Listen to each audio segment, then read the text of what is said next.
পরে নাম হয়েছে জমিয়তে উলামা ইসলাম। এতটুকুই পার্থক্য।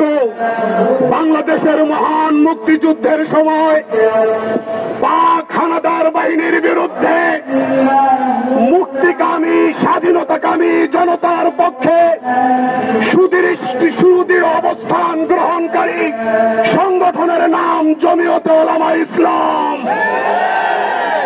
2021 সালে মোদী বিরোধী আন্দোলনে এই সংগঠনের 1 দর্জনেরও বেশি সিনিয়র নেতৃবৃন্দ ফ্যাসিবাদী শাসকের রোষণলে পড়ে কারাভোগ করেছে। 2024-এর রক্তসেনা জুলাইয়ে শুরুতেই জমিয়তে উলামা ইসলাম বাংলাদেশ প্রেস কনফারেন্সের মাধ্যমে আন্দোলনকারী ছাত্র জনতার প্রতি একাত্মতা সংহতি প্রকাশ করেছে। রক্তসেনা জুলাইয়ের শেষে আরেকটি সংবাদ সম্মেলন করে মাঠে কর্মসূচি দিয়ে আন্দোলনকারী জনতার সাথে ময়দানে নেমে এসেছে।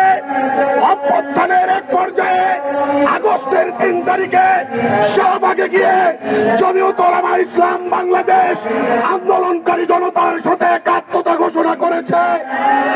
সেই ধারাবাহিকতায় আগ্রাসনের বিরুদ্ধে, আধিপত্যবাদের বিরুদ্ধে, সাম্রাজ্যবাদের বিরুদ্ধে আমাদের সেই ঐতিহাসিক মনোভাব দিয়ে আজও আমরা রাজপথে নেমে আসতে বাধ্য হয়েছি।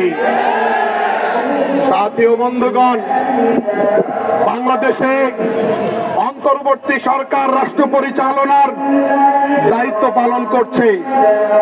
অন্তর্বর্তী সরকার মানে অস্থায়ী সরকার। কি বলেন? অন্তর্বর্তী সরকার মানে অস্থায়ী সরকার।